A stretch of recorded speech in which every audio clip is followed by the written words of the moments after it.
Hey guys, back with me again. Aku Amelia dan di video kali ini aku akan memaparkan mengenai karya kerajinan etnik ukiran kayu Banjar, kerajinan etnik tradisional Kalimantan Selatan yang melekat pada arsitektur rumah Banjar. Video ini dibuat untuk memenuhi mata kuliah arsitektur kontekstual. So, just keep on watching. First thing first, aku akan menceritakan histori terciptanya karya kerajinan ukiran kayu Banjar. Ukiran ini merupakan kerajinan tradisional yang berkembang sejak masa Kesultanan Banjar, yaitu abad ke-16. Ukiran ini awalnya muncul sebagai ornamen spiritual dan estetis pada rumah bubungan tinggi, yaitu rumah bangsawan Banjar. Bahan yang digunakan biasanya menggunakan kayu ulin karena ketahanannya terhadap air dan iklim lembab, sangat sesuai dengan lingkungan Sungai Banjarmasin. Para pengukir berasal dari kelompok masyarakat tertentu yang memiliki keterampilan turun-temurun. Adapun motif-motifnya seperti pandanus, daun gagan, daun kala, dan tumbuhan rawa terinspirasi dari alam sungai dan rawa di Kalimantan Selatan. Nilai-nilai Islam juga mempengaruhi bentuk ukiran agar lebih berupa stilisasi flora. Selanjutnya aku akan membahas mengenai makna yang terkandung dalam karya kerajinan ukiran Banjar. Yang pertama ada motif pandanan atau motif daun pandan. Ini biasanya melambangkan keteduhan, perlindungan, dan keberkahan karena pandan banyak tumbuh di lingkungan rawa sebagai tanaman pelindung. Yang kedua ada motif daun kala atau daun gagan, melambangkan kekuatan, keberanian, dan penjaga rumah. Posisinya biasanya ada di pintu atau balai rumah. Yang ketiga ada motif tumbuhan rawa, melambangkan keselarasan manusia dengan lingkungan sungai, menjadi identitas masyarakat Banjar yang hidup di antara aliran sungai seperti Sungai Mahakam yang ada di Banjarmasin.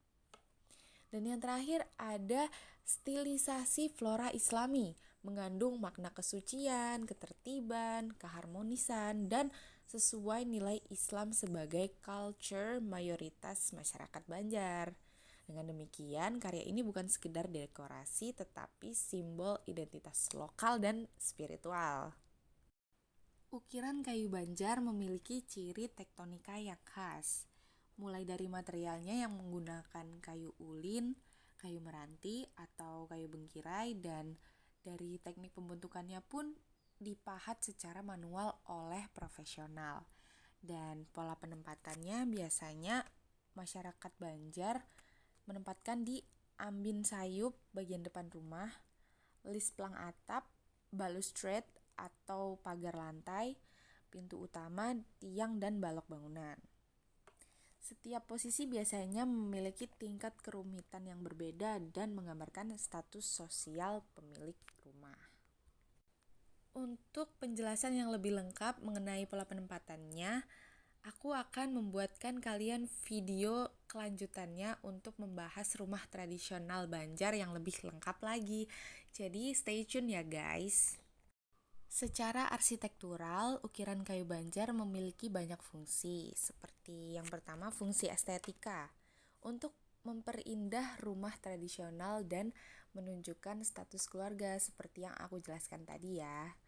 Terus selanjutnya ada fungsi simbolik atau spiritual, seperti adanya motif tertentu yang dipercaya membawa perlindungan atau penolakan bala, serta menandakan kesucian sebuah rumah. Dan selanjutnya ada fungsi sebagai identitas arsitektur Banjar, menjadi bagian integral rumah bubungan tinggi dan rumah-rumah adat lainnya. Selanjutnya ada fungsi budaya. Biasanya ukiran ditempatkan pada rumah atau tempat tinggal.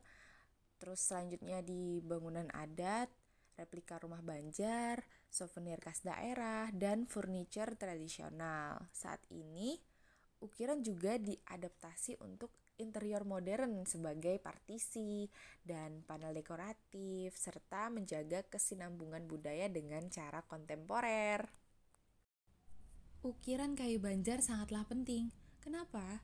Karena bisa menjadi identitas lokal yang merepresentasikan visual budaya Banjar dan sejarah Kesultanan Banjar.